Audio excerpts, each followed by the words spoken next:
প্রথমে তোমাদের এই ইংরেজির বা এই সেন্টেন্সগুলো জানার আগে যে বিষয়টা জানতে হবে সেটা হচ্ছে কিছু সাবজেক্ট।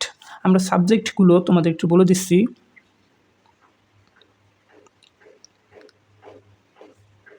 তোমাদের ফার্স্ট কাজ হচ্ছে এই সাবজেক্টগুলো একটু মুখস্থ করা। I, we, you, they, he, she, it. তোমরা প্রথমে এই সাবজেক্টগুলো একটু মুখস্থ করবা। এই সাবজেক্টগুলো মুখস্থ করার পরে তোমরা এইগুলো একটু দেখো। আগে আমি তোমাদের এইগুলো একটু বলে দিচ্ছি। আই মানে কি, আমি, উই মানে কি, আমরা, ইউ মানে কি, তুমি, দেই মানে কি, তারা, হি মানে কি, সে, শি মানে কি, সে। হি মূলত পুরুষদের ক্ষেত্রে বসে, শি মূলত নারীদের ক্ষেত্রে বসে, এবং ইট বসে মূলত কোনো বস্তু বোঝালে, ইহা। আচ্ছা, এই বিষয়গুলো বোঝার পরে আমরা আমাদের আলোচ্য বিষয়ে চলে যাব। তো আমরা আজকে 10টা স্ট্রাকচার নিয়ে কথা বলবো। তো আমাদের প্রথম যে স্ট্রাকচার সেটা হচ্ছে স্ট্রাকচার 1। আমাদের ফার্স্ট যে আজকের যে প্রথম স্ট্রাকচার সেটা হচ্ছে subject plus have, has, to plus base verb. আমি নিচে লিখতেছি বেজ ভার্ব। তো দেখো, subject plus have, has to plus base verb. তোমাদের প্রথমে কিছুই বোঝার দরকার নেই, তোমরা শুধু প্রথমে এই বিষয়টা একটু, এই জিনিসটা একটু দেখো। এখন আমরা আমাদের দৈনন্দিন জীবনে অনেক কিছুই বলি যেটা আমাদের ভবিষ্যতে মানে বাধ্যতামূলক বোঝায়। অর্থাৎ এটা আমাদের মানে তুমি বলতে পারো এটা একটু নিকট ভবিষ্যৎ টাইপের। তো বাধ্যতামূলক কী বোঝায়? ধরো তুমি ক্লাসে গেলা, এখন তোমার ক্লাস থেকে বাইরে যেতে হবে। তো তুমি কি বলবা? স্যার আমার এখন বাইরে যেতে হবে। তারপর ধরো তুমি রান্না করলা, এখন রান্না করার পর তোমার খাবারটা খেতে হবে। তো তুমি কী করবা? আমার এখন খাবারটা খেতে হবে। আবার তুমি কোথাও ঘুরতে গেছো, এখন তোমার আবার বাসায় চলে আসতে হবে। তো তুমি তখন কি বলবা? আমার বাসায় যেতে হবে। তো এই যে খেতে হবে, যেতে হবে, বসতে হবে, উঠতে হবে, রান্না করতে হবে, এই যে ভবিষ্যৎ বোঝায়, অর্থাৎ ভবিষ্যতের যে কাজগুলো বাধ্যতামূলক, সেই বাধ্যতামূলক কাজের ক্ষেত্রে এই স্ট্রাকচার নাম্বার 1 ব্যবহৃত হয়। আমি তোমাদের প্রথমে একটা উদাহরণ দিয়ে বুঝাই। ধরো আমি লিখলাম I have to study। কি লিখলাম? I have to study মানে কি? আমার আছে পড়াশোনা, এইটা না। এখানে যেহেতু হ্যাভ টু আছে সেহেতু এর অর্থটা বা এই বাক্যটার পুরো অর্থটা একটা ভিন্ন অর্থ ধারণ করবে, এবং এর অর্থটা হবে আমাকে পড়তে হবে। কি হবে? আমাকে পড়তে হবে। আমাকে পড়তে হবে। আই হ্যাভ টু স্টাডি মানে কি? আমাকে পড়তে হবে। এখন আমরা হি দিয়ে একটা ট্রাই করি তো, আসো হি দিয়া। He has to go. এখন তোমরা বলতে পারো যে আইতে হ্যাভ হলো, হিতে কেন হ্যাজ হলো? আমি তোমাদের বলি, এইখানে যে এই সাবজেক্টগুলো আমরা পড়াইছি, এই সাবজেক্টগুলোর ক্ষেত্রে আইয়ের ক্ষেত্রে হ্যাভ বসে, উইয়ের ক্ষেত্রে হ্যাভ বসে, ইউয়ের ক্ষেত্রে হ্যাভ বসে, দেইয়ের ক্ষেত্রে হ্যাভ বসে, হি এর ক্ষেত্রে হ্যাজ বসবে, শি এর ক্ষেত্রে হ্যাজ বসবে, ইটের ক্ষেত্রে হ্যাজ বসবে। এইটা তোমাদের একেবারে ঠুঠস্থ, মুখস্থ, অন্থস্থ করে ফেলা উচিত যে I have, we have, you have, they have, he has, she has, it has. তো এটা তোমাদের মুখস্থ করা উচিত। তো আমরা এখন হি দিয়ে যে উদাহরণটা বলবো সেটা হচ্ছে হি হ্যাজ টু গো মানে কি? তাকে যেতে হবে। তাকে যেতে হবে। আরেকটা আমরা উদাহরণ দেই। আচ্ছা, শি হ্যাজ টু কুক। এই কুক মানে কি? রান্না করা। তো তাহলে আমরা এখানে তাকে রান্না করতে হবে। রাখতে হবে। আশা করি এইটা তোমরা বুঝতে পারছো। এরকম তোমরা আরও উদাহরণ নিতে পারো, যেমন ইউ হ্যাভ টু লিসেন মানে কি তোমাকে শুনতে হবে, বা দেই হ্যাভ টু হেল্প তাদের সাহায্য করতে হবে। তো আমি আশা করতেছি তোমরা এই বিষয়টা বুঝতে পারছো। তোমরা যদি এই বিষয়টা বুঝতে পারো তাহলে আমরা আমাদের পরবর্তী বিষয় সম্পর্কে জানবো, এবং আমাদের নেক্সট যে বিষয় সেটা হচ্ছে, অর্থাৎ নেক্সট যে স্ট্রাকচার, এটা হচ্ছে structure number 2, subject plus wants to plus base verb. আচ্ছা দেখো, subject plus want to plus base verb. আচ্ছা, আমাদের জীবনে অনেক কিছু আছে না, বা অনেক বিষয় আছে না যেটা আমরা করতে চাই। যেমন আমি এখন তোমাদের পড়াতে চাই, তোমরা এখন কি করো? তোমরা এখন ক্লাসটা করতে চাও। বা অনেকে আছে এখন খেতে চায়, অনেকে আছে এখন ঘুমাতে চায়, অনেকে আছে এখন গান গাইতে চায়, কিন্তু অনেকের গলা ভালো না দেখে গাইতে পারে না। অনেকে আছে কী করে, শিখতে চায়, অনেকে আছে খেলতে চায়। তো এই যে খাওয়া, ঘুমানো, গান গাওয়া, শেখা, খেলাধুলা, এইগুলো যদি তুমি চাও, অর্থাৎ তুমি যদি ইচ্ছা প্রকাশ করো, কী করো, ইচ্ছা প্রকাশ করো, সেক্ষেত্রে এই স্ট্রাকচারটা হবে। এখন আমরা এটা দিয়ে একটা বাক্য তৈরি করি। সাবজেক্ট আছে যেহেতু আমরা কি দেবো, আই, তারপর দেবো ওয়ান্ট, আই ওয়ান্ট টু কি ইট। এখন এর অর্থ কী হবে? আমি খেতে চাই। কী হবে? আমি খেতে চাই। আসো আরেকটা আমরা উদাহরণ দেই, হি ওয়ান্টস টু স্লিপ। এর মানে কি? সে ঘুমাতে চায়, সে ঘুমাতে চায়। এখন আসো, তোমার মনে একটা প্রশ্ন থাকতে পারে যে এখানে তো শুধু ওয়ান্ট হইছে, কিন্তু এখানে এই ইসটা কেন আসছে? এই ইসটা আসার কারণ হচ্ছে, হি হচ্ছে একটা থার্ড পারসন সিঙ্গুলার নাম্বার, হি হচ্ছে কি একটা third person singular number, I হচ্ছে একটা ফার্স্ট পারসন সিঙ্গুলার নাম্বার। সুতরাং হি যেহেতু একটা থার্ড পারসন সিঙ্গুলার নাম্বার, সেক্ষেত্রে এখানে এস বা ইএস যুক্ত হবে। যেহেতু টি আছে সেহেতু এস যুক্ত হচ্ছে। যদি এস এইচ এইগুলো থাকতো সেক্ষেত্রে ইএস যুক্ত হতো। এইটা একটু তোমাদের মাথায় রাখতে হবে। আসো আমরা এটা দিয়ে আর কিছু উদাহরণ তোমাদের মুখে বলে দেই। সেটা হচ্ছে, যদি হয় মানে সে গান গাইতে চায়, সে গান গাইতে চায়, সেক্ষেত্রে হবে শি ওয়ান্টস, এস আছে কিন্তু, কেননা শি হচ্ছে একটা third person singular number, she wants to Singh. আবার তুমি শিখতে চাও, ইউ ওয়ান্ট টু লার্ন। আবার তারা খেলতে চায়, দেই ওয়ান্ট টু প্লে, তারা খেলতে চায়। সুতরাং এভাবে করে তোমাদের মনে রাখতে হবে। এখন আমরা আমাদের পরবর্তী স্ট্রাকচারে যাচ্ছি। আমাদের পরবর্তী যে নেক্সট স্ট্রাকচার, সেটা হচ্ছে স্ট্রাকচার নাম্বার 3, রাইট? তো এটা হচ্ছে subject plus need to plus base verb. আচ্ছা দেখো, আমাদের জীবনে অনেক কিছুই আছে না যেটা আমাদের প্রয়োজনীয়। যেমন আমাদের জীবনে সবচেয়ে বেশি প্রয়োজনীয় কি? পানি খাওয়া। পানি না খাইলে কিন্তু আমরা বাঁচতে পারবো না। বা আমাদের জীবনে আরও একটা গুরুত্বপূর্ণ বিষয় হচ্ছে বিশ্রাম নেওয়া। আবার আমাদের অনেক দরকারি একটা জিনিস হচ্ছে আমাদের রুম পরিষ্কার করা, রুম পরিষ্কার রাখা। তারপর এই যে আমি তোমাদের পড়াচ্ছি, এই পড়াটা তোমাদের মনোযোগ সহকারে দেখাটাও কিন্তু দরকার, এটাও কিন্তু একটা প্রয়োজন। তাইলে আমরা কি বলতে পারি, যেখানে প্রয়োজন দেখাবে সেখানেই আমরা এই স্ট্রাকচারটা ব্যবহার করতে পারি। অর্থাৎ এই স্ট্রাকচারটা ব্যবহৃত হবে কোন ক্ষেত্রে? প্রয়োজনীয়তার ক্ষেত্রে। এখন আমরা একটা বাক্য লিখি, I need to drink water. কি বললাম? I need to drink water. এখন এটার অর্থ কী দাঁড়ায়?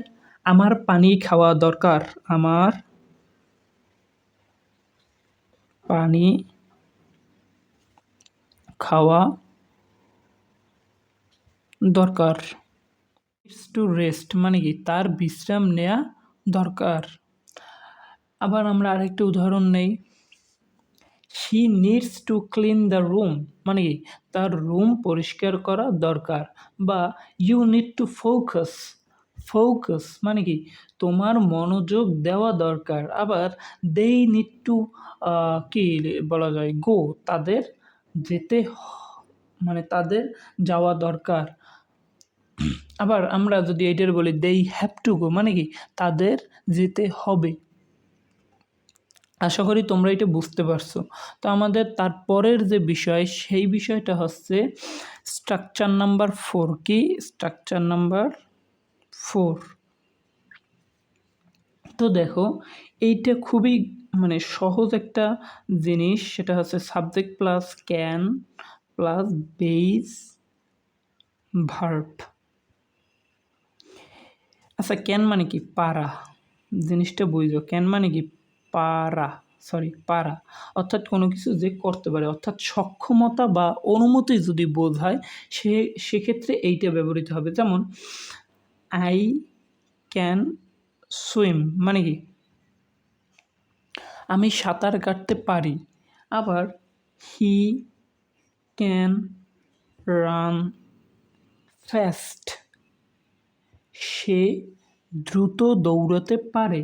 আবার আমরা যদি লিখি শি ক্যান হেল্প ইউএস মানে কি শি ক্যান হেল্প ইউএস মানে সে আমার ইউএস না, ধরো আমরা কি বলতে পারি she can help the man মানে কি সে এই লোকটিকে সাহায্য করতে পারে।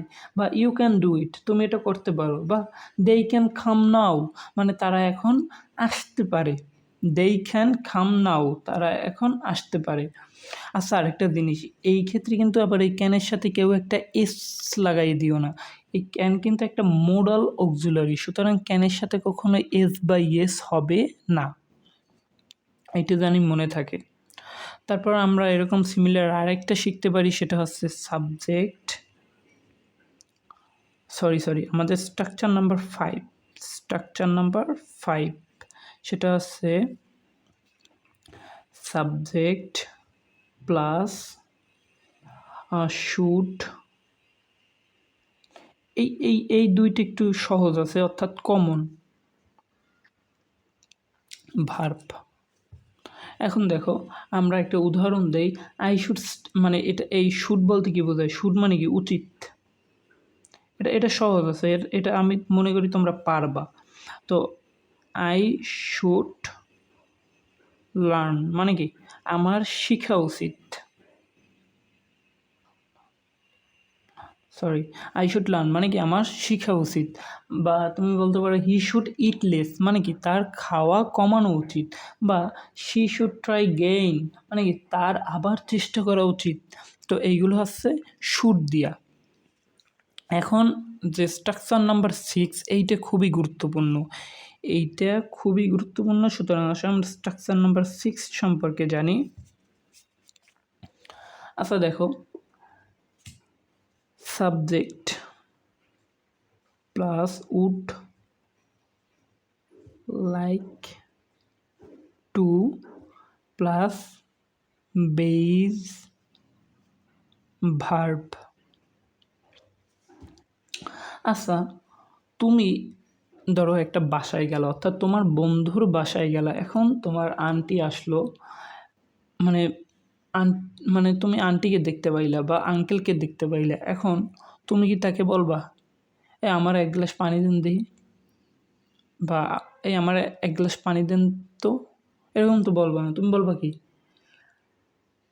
ধরো বলতে মানে তুমি বলবে এটা একটু নর্মভাবে, একটু ভদ্রভাবে। যেমন আপনি কি আমাকে এক গ্লাস পানি দিতে পারেন দয়া করে, বা আমি এক গ্লাস পানি নিতে চাচ্ছি। বা এরকম একটু মানে তুমি একটু ভদ্র বা নরমভাবে যখন কথা বলতে যাবা, অর্থাৎ তুমি তোমার সিনিয়র কারো কাছে যদি কোনো রিকোয়েস্ট করো, কোনো মানে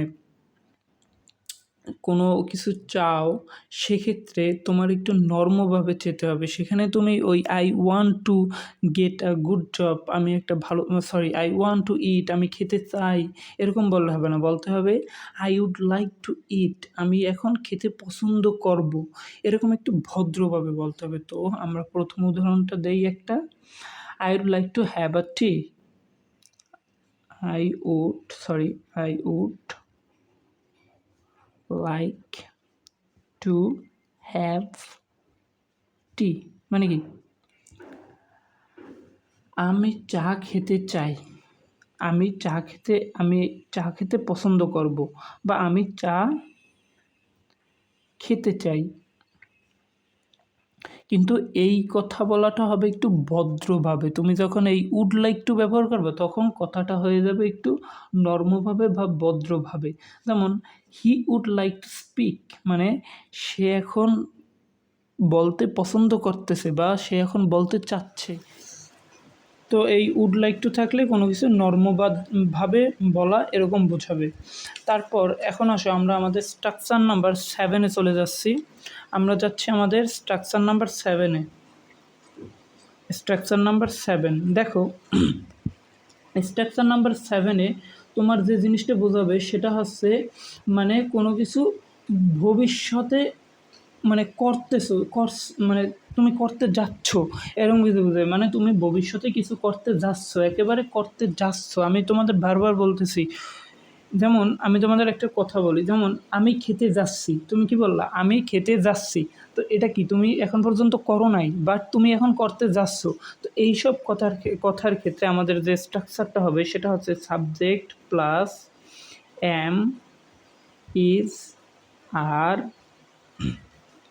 plus going plus going to plus base verb, base কি ভার্ব। আচ্ছা আমরা একটা উদাহরণ দেই, আই অ্যাম গোয়িং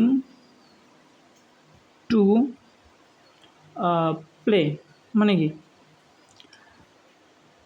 আমি খেলতে যাচ্ছি, খেলতে যাচ্ছি। বা তুমি বলতে পারো হি ইজ গোয়িং টু ইট, মানে কি সে খেতে যাচ্ছে, হি ইজ গোয়িং টু ইট, মানে কি সে খেতে যাচ্ছে, সে খেতে যাচ্ছে। বা দেই আর গোয়িং টু রাইট, মানে কি দেই আর গোয়িং টু রাইট, তারা লিখতে যাচ্ছে। অর্থাৎ আমরা কি বুঝলাম, sorry they are going to write মানে কি তারা লিখতে যাচ্ছে। তো আমরা কি বুঝলাম, মানে কোনো কিছু করা এখনো হয় নাই বাট ভবিষ্যতে করা হবে এমন কিছু বোঝালে আমরা লিখতে পারি যে এটা নিকট ভবিষ্যৎ। সো দ্যাটস ওয়াই আমরা লিখতে পারি এখানে এই স্ট্রাকচারটা। তো আমাদের এখন আমরা নেক্সট স্ট্রাকচার চলে যাচ্ছি। আমাদের এখন স্ট্রাকচারটা হচ্ছে স্ট্রাকচার নাম্বার 8। Structure number 8। তো দেখো, উক্ত স্ট্রাকচার নাম্বার 8-এ আমাদের খুবই সহজ একটা জিনিস, যেটা হচ্ছে subject plus would, rather plus base verb plus নিচে লিখি এটা বেস ভার্ব। আচ্ছা, মানে অনেক জিনিস আছে না যেটা অনেক প্রাধান্য পায়, অনেক মানে তুমি কথা বলতে গেলে যেটা তোমার কাছে বেশি প্রাধান্য পাবে। যেমন আমি তোমাদের একটা উদাহরণ দিই, মানে তোমাদের অনেক ফ্রেন্ড বসে আছো, এখন তোমরা ফ্রেন্ডরা মিলে আলোচনা করতেছে যে তোমরা কোথাও ঘুরতে যাবা, কি করবা তোমরা কোথাও ঘুরতে যাবা। তো এই ঘোরার সময় তোমার একটা ফ্রেন্ড মাঝখান দিয়ে বলল, তোদের এই বক শোনার চেয়ে আমার বরং ঘুমানো ভালো। তো এখানে মানে ওই ঘোরার চেয়ে ওর কী করা ভালো, ঘুমানো ভালো। তো প্রাধান্য দিছে কাকে, এই ঘুমানোকে সে প্রাধান্য দিছে না। তো এই যে মানে কোনো জিনিসকে বেশি প্রাধান্য দেওয়া, এইটা হচ্ছে এই স্ট্রাকচারে। যেমন আমি তোমাদের একটা উদাহরণ দেই, আই উড রাদার স্লিপ, মানে কি মানে হচ্ছে আমি বরং ঘুমাবো, আমি বরং ঘুমাবো। বা আমরা আরেকটা উদাহরণ দেখি, শি উড রাদার স্টেই মানে কি, সে বরং থাকবে। তো এই যে প্রাধান্য দেওয়া অর্থাৎ বরং, এই উড রেদার মানেই হচ্ছে কি জানো তোমার, উড রেদার মানে বরং, বরং অর্থাৎ কোনো কিছুকে প্রাধান্য দেওয়াকে আমরা বলতে পারি যে এটা হচ্ছে এই স্ট্রাকচারে। এখন আসো আমরা আমাদের স্ট্রাকচার নাম্বার 9 নিয়ে আলোচনা করব। স্ট্রাকচার নাম্বার 9 দেখো, এইটা মানে তোমার খুবই সহজ।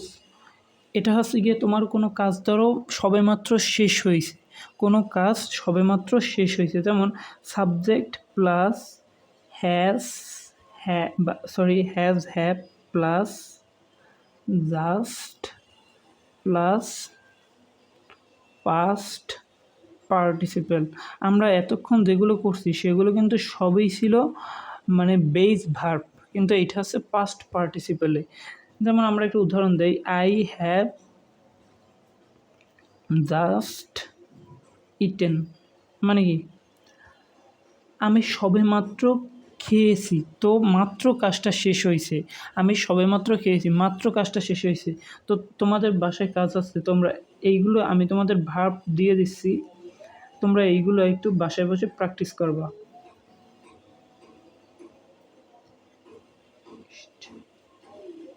লেফট, এইগুলো দিয়ে তোমরা বাসায় বসে একটু প্র্যাকটিস করবা।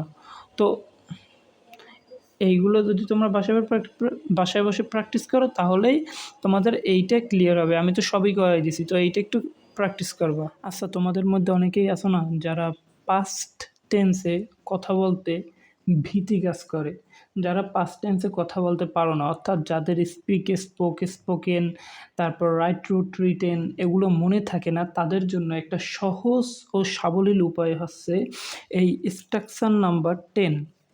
সেটা হচ্ছে subject plus used to plus base verb. এটাকে আমি কেন সাবলীল বলছি দেখো, আমরা যদি একটা সেন্টেন্স এটা দিয়ে প্র্যাকটিস করি তাহলে তোমরা এটা আরও ভালোভাবে বুঝতে পারবা। যেমন ধরো আমি বললাম I used to play cricket. এর মানে হচ্ছে আমি আগে ক্রিকেট খেলতাম। তো এখানে কিন্তু কোনো প্লেইড ব্যবহৃত হয় নাই, এখানে ব্যবহৃত হয়েছে শুধু প্লেই। I use to play cricket, আমি ক্রিকেট খেলতাম, বা হি ইউজড টু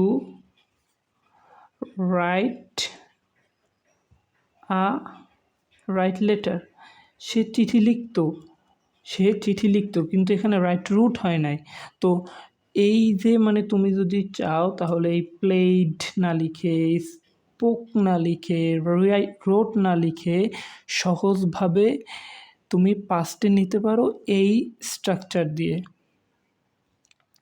সুতরাং সবাইকে আজকে এই পর্যন্তই, সবাইকে ধন্যবাদ এখন পর্যন্ত সাথে থাকার জন্য, এবং আমরা তোমাদের উপর এরকম তোমাদের জন্য এরকম আরও এই টাইপের উপর অনেকগুলো ভিডিও নিয়ে আসবো। তো আশা করছি তোমরা সেই ভিডিওগুলো দেখবা এবং অনেক এনজয় করবা। সবাইকে ধন্যবাদ। আসসালামু আলাইকুম।